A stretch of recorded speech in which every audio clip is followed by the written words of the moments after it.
Hello and welcome to a scrapbooking video. Today's video, I want to make very clear, is a sponsored video. We are being sponsored today by Jill Rancourt from the Scrapoholic. You can find her on Design Bundle and on Etsy, and I will link those sites down below. She has graciously gifted me the SVG, which means Scale Vector Graphic. SVG, yeah, Scale Vector Graphic file that we will be using today in today's video. Typically this file does run about $3, and you can find them on her Design Bundles link and on her Etsy page. Today we are going to be making a paper lantern. It is a 4-way lantern, so let's get started.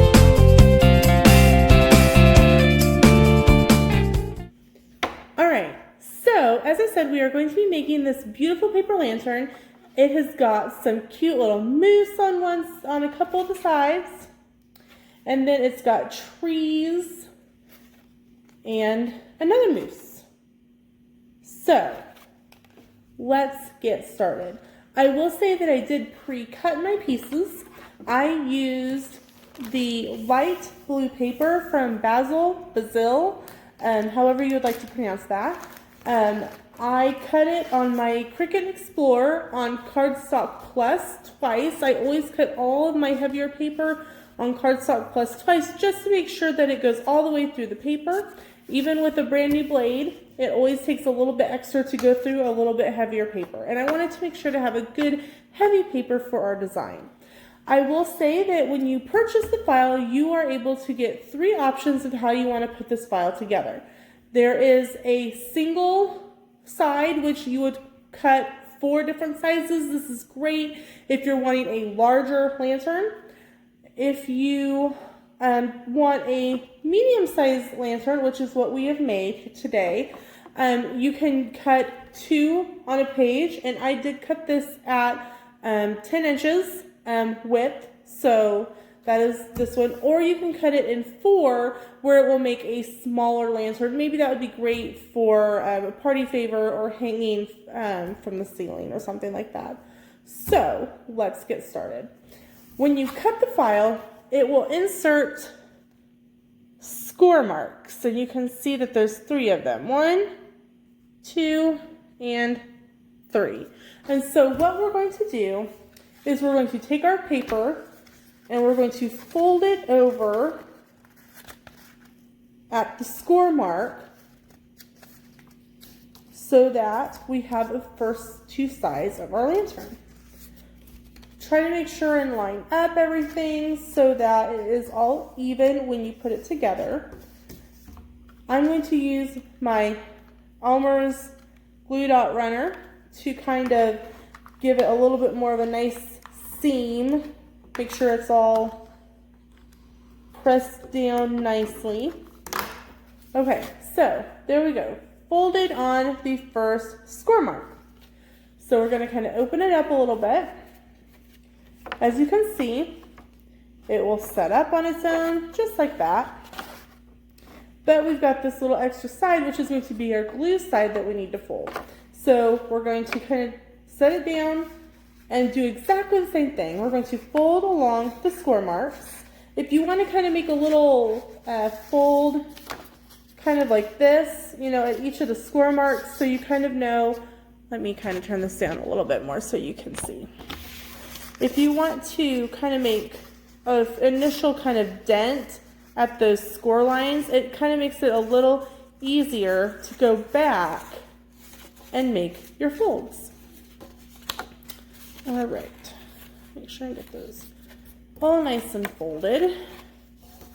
Okay, so again, I'm going to take my glue runner and kind of press them down.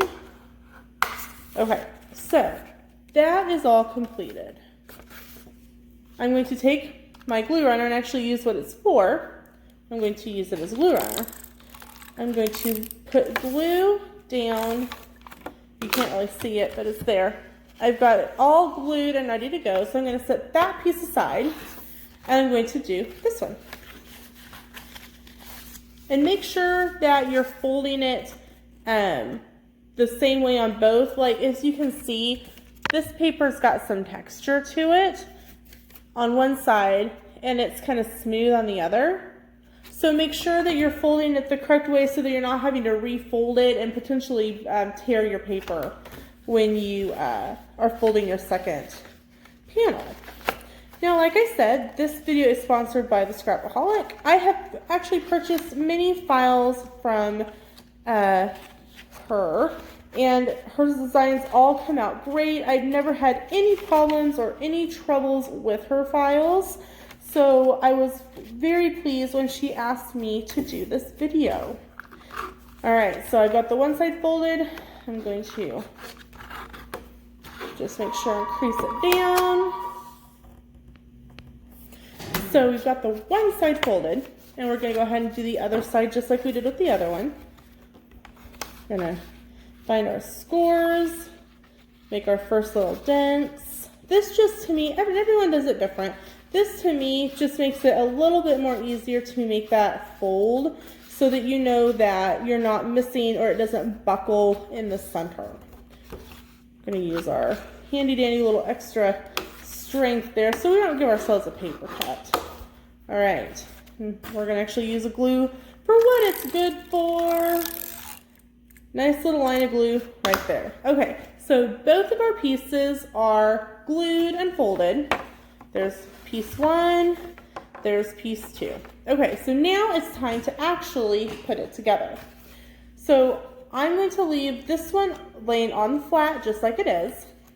And I'm going to kind of open it up kind of like this. And I'm just going to attach right at the seam, top to bottom. Press it down with my fingers, use the glue runner to kind of make that initial extra little oomph. And now we're going to do the same with the other side. Just line it up. Now I am using Elmer's Glue Dot Runner. I purchased it at Walmart. They are $1.99 for the piece and one refill insert cartridge. You can see the little cartridge inside. And they sell extra cartridges, 2 in a package for $1.99. It's a really great inexpensive adhesive and it works very, very well. They have both permanent and removable, and I am using permanent adhesive on this particular project. So now that we've kind of been smushing things around a little bit, we're just gonna pop it up and let it kind of open itself up. Check on the inside, make sure that all of your seams are even and tight. Check your piece for any extra missing little paper that didn't come out when you took it off your mat. Oh, found one. See, one right there. All right, and there we have it. A paper lantern that is for any occasion. She does have ones for different holidays, different seasons, so make sure and check out Jill with the Scrapoholic on Design Bundles and on Etsy. Thank you so much for watching this video. Make sure to like us on Facebook, subscribe, hit the bell, and we'll see you in the theme park.